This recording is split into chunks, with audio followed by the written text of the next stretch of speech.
ولی الامر کو، جس کو اللہ نے ولی الامر بنایا، امام وقت کو بیت الحرام میں طواف کے دوران احرام باندھے ہوئے قتل کرنے کے لیے لوگ آ گئے. آخر کسی کے بھیجے ہوئے تھے، جس نے بھیجے تھے وہ بھی مسلمان تھا، جو آئے تھے وہ بھی تو مسلمان ہی تھے نا، احرام باندھ کے آئے تھے، حج کی نیت سے حج دکھانے کے لیے آئے تھے. کوئی عیسائی تو نہیں تھا، کوئی یہودی تو نہیں تھا. جانتے تھے نا کہ احرام کی حالت میں چینٹی نہیں مار سکتے. مولا حسین کو قتل کرنے آ گئے. تو جنہوں نے ان کو بھیجا تھا انہوں نے یقیناً کوئی قرآن و حدیث سے استنباط کر کے کوئی فتویٰ ہی دیا تھا نا کہ اگر تم کعبے کے اندر یہ کام کرو گے تو تم پہ کوئی گناہ نہیں ہوگا. کیونکہ اتنا تو سارے جانتے تھے کہ احرام کی حالت میں شکار منع ہے، چینٹی مارنا منع ہے. تو مولا حسین کو کیسے قتل کرتے ہیں؟ اللہ کو منہ نہیں دکھانا.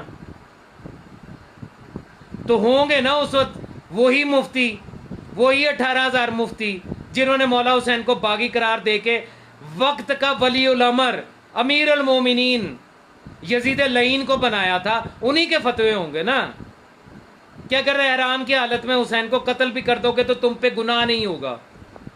کیوں؟ اس لیے کہ امت مسلمہ کا اتحاد یزید کی خلافت پر ہو چکا ہے. سب نے یزید کی بیعت کر لی تھی، ہے نا؟ یہی ہوا تھا نا، سب نے یزید کی بیعت کر لی تھی نا. انکار تو صرف مولا حسین بادشاہ نے کیا تھا نا، یا ان کے اصحاب نے کیا تھا کہ نہیں مانتے تجھے اپنا ولی الامر اور امیر المومنین. کیونکہ عربی میں اس وقت خلیفہ کو امیر المومنین اور ولی الامر ہی تو کہتے تھے. ویسے آج خامنئی کا فتویٰ موجود ہے، ایران میں جتنے بھی سرکاری ڈپارٹمنٹ ہیں ان کے ہیڈ ولی الامر کہلاتے ہیں، کیونکہ ان کے نزدیک بھی ولی الامر کی وہی ڈیفینیشن ہے جو 1400 سال پہلے کے مفتیان نے بیان کر کے یزید کو ولی الامر المسلمین بنایا تھا.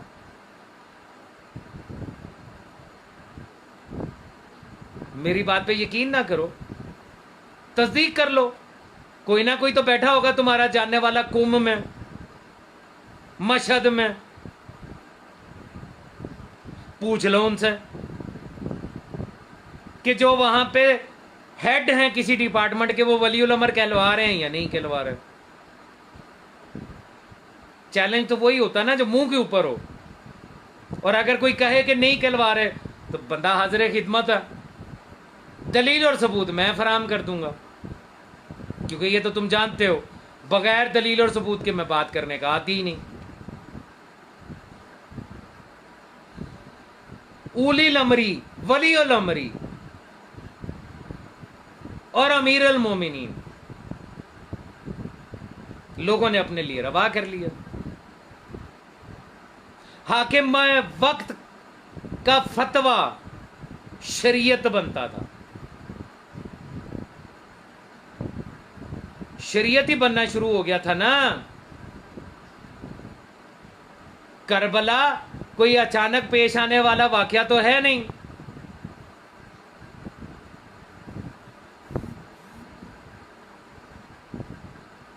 اس کے پیچھے تو پوری تاریخ بھری پڑی ہے، اس کے پیچھے عقیدوں کا سفر موجود ہے جس کا نتیجہ ہے کربلا. اور اسی کی اصلاح کرنے کے لیے مولا حسین نکلے تھے. نانا کی امت کا اصلاح، بابا کے شیعوں کا اصلاح.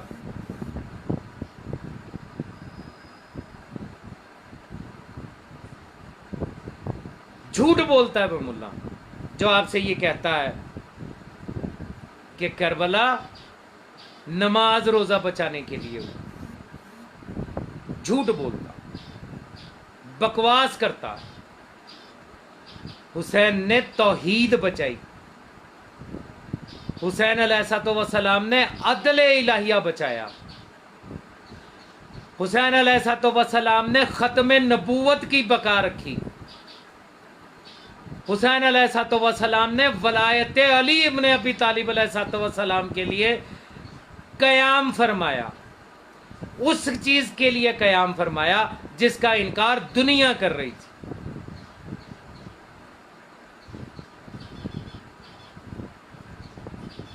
کربلا میں جنہوں نے نمازیں پڑھ کر مولا حسین کا سر قطع کیا تھا، انہی کی نسلیں آج بھی یہی کام کرتی۔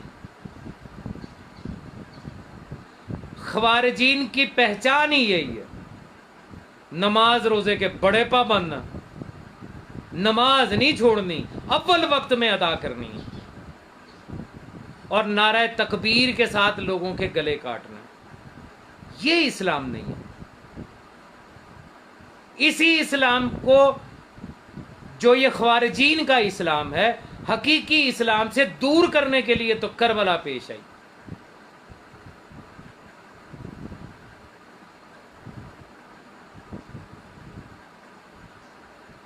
آج کی گفتگو یہیں تک کے لیے، اس بات کو معمولی نہ سمجھیے، ملا کی اس دھوکے میں مت آئیے کہ ہم امام اس معنی میں نہیں اس معنی میں کہہ رہے ہیں۔ اور جی دیکھیں، نماز پڑھانے والے کو بھی تو امام کہتے ہیں۔ ہاں، شیعہ نے حیدر قرار اثنا عشریہ امامیہ کے علاوہ تمام مسلمانوں کے مسلک میں نماز پڑھانے والے کو امام ہی کہتے ہیں۔ وہاں پہ تو امام اس طرح استعمال ہوتا ہے کہ کعبے کا بھی امام کہتے ہیں، وہ امام کعبہ، امام مسجد، امام نماز، کیونکہ ان کے نزدیک امام کا وہی معنی ہے جو وہ استعمال کر رہے ہیں۔ لیکن شیعہ نے حیدر قرار اثنا عشریہ امامیہ میں پیش نماز کہا جاتا تھا، امام نہیں کہا جاتا تھا۔ یہ اب کوئی 10-12 سال سے امام کا لفظ شروع ہوا، اس سے پہلے نماز پڑھانے والے کو پیش نماز کہا جاتا تھا۔ جاؤ اپنے دادے سے پوچھو۔ بات کرتے ہیں کربلا وقوع پذیر ہونے کے اسباب کو سمجھو، قرآن سے سمجھو، حدیث معصوم سے سمجھو۔ جس سے بھی سوال کرتے ہو یہ پوچھو کہ مولا نے کیا سمجھایا ہے، مولا نے کیا کہا ہے۔ یہ مت پوچھو کہ مولوی صاحب آپ کیا کہتے ہیں، وہ تو یہی کرے گا میرے نزدیک یہ کام جائز ہے، اور نیچے لکھ دے گا واللہ عالم بالصواب۔ کیا کبھی کسی حجت خدا نے، آیت اللہ العظمی، امام برحق نے کسی بھی سوال کے جواب میں جو امت نے ان سے پوچھے، جواب دینے کے بعد یہ کہا واللہ عالم بالصواب؟ نہیں نہ کہا، اس لیے کہ وہ علم لدنی کے مالک ہیں، وہ ہر شے کی حقیقت جانتے ہیں۔ یہ فتوی باز مجتہد کسی شے کی حقیقت سے واقف نہیں ہے، یہ صرف ظواہر کو دیکھ کے فتویٰ دیتے ہیں۔ اسی لیے تو ان کا فتویٰ جو ہے وہ حکم ظاہری کہلاتا ہے، حکم واقعی نہیں کہلاتا۔ اب یہ جو میں نے ٹرم بولی ہے، اس کی بھی تصدیق کسی بھی مدرسے کے مولوی سے جا کے کر لو کہ فتویٰ حکم ظاہری ہے، حکم واقعی نہیں ہے۔ بلکہ یہاں پہ جو نیچے لگے ہوئے مجھے چیلنج کرنے ہیں، دو نے کل چیلنج کیا تھا، ان کا تو ہو گیا پوسٹ مارٹم، اب پھر کوئی نیا آ گیا۔ تم لوگ وقت ضیاع کرنے کے علاوہ اور کچھ نہیں کر سکتے، اور اتنا فالتو وقت میرے پاس نہیں ہے۔ اتنا ہی تمہیں شوق ہے تو اپنی ویڈیو جو ہے بناؤ، بنا کے اپنے پیج پہ آؤ، وہاں سے یا اپنی پروفائل سے وہاں سے شیئر کرو، مجھ تک پہنچ جائے گی، میں جواب دے لوں گا۔ فتویٰ حکم ظاہری ہے، صرف ظاہری حکم، بظاہر یہ معاملہ یہ معلوم ہو رہا ہے، اس لیے یہ میرا فتویٰ ہے۔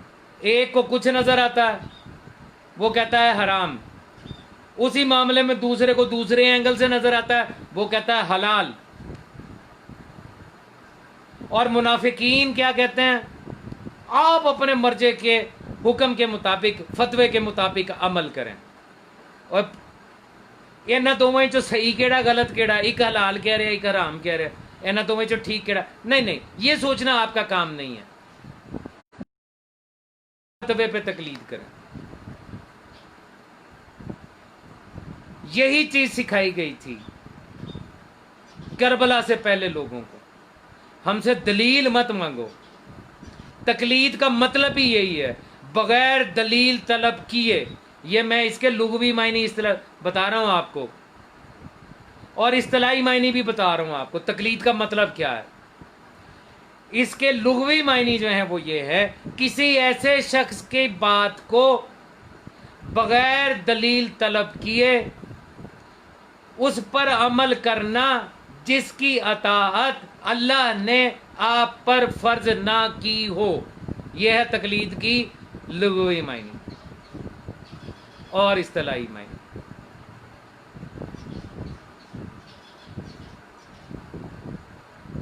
بغیر دلیل طلب کیے. ہم سے ہر بات میں دلیل طلب کرتا ہے. تم نے یہ بات کہی، دکھاؤ معصوم نے کہاں کہا. تم ماتم کرتے ہو، دکھاؤ معصوم نے کہاں کہا. تم زنجیر زنی کرتے ہو، دکھاؤ معصوم نے کہاں کر کے دکھائی ہے. اور جب ہم پوچھتے ہیں ہمیں دکھاؤ کسی مولوی کو، کسی مفتی کو، کسی معصوم نے آیت اللہ العظمیٰ کہا ہے؟ دکھاؤ کہاں کہا ہے. کسی مفتی کو، کسی مجتہد صاحب کو، کسی معصوم نے ولی الامر مسلمین کہا ہے؟ دکھاؤ کہاں کہا ہے. کہاں کہا ہے؟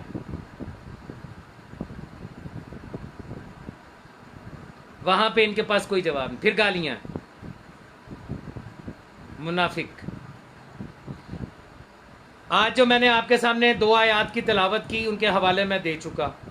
ان دونوں کی تفسیر، کتاب کا نام اصول کافی، جلد نمبر 2، اردو ترجمے کی، بازار میں اویلیبل ہے، PDF میں نیٹ پہ بھی اویلیبل ہے، اٹھا لیں. اصول کافی جلد نمبر 2، یعقوب کلینی کی لکھی ہوئی. دوسری جو جلد ہے اس کا باب ہے باب حجت. اس کے ذیل میں ان دونوں چیزوں کے تذکرے کی تفسیر موجود ہے، دونوں آیتوں کی. اہل ذکر والی بھی، فَاسْأَلُوا اہل ذکر ان کنتم لا تعلمون. اس آیت کی تفسیر بھی معصوم اسی کتاب میں موجود ہے جس کا حوالہ دے رہا ہوں، اصول کافی کی جلد نمبر 2، کتاب حجت، کہ اہل ذکر کون ہے.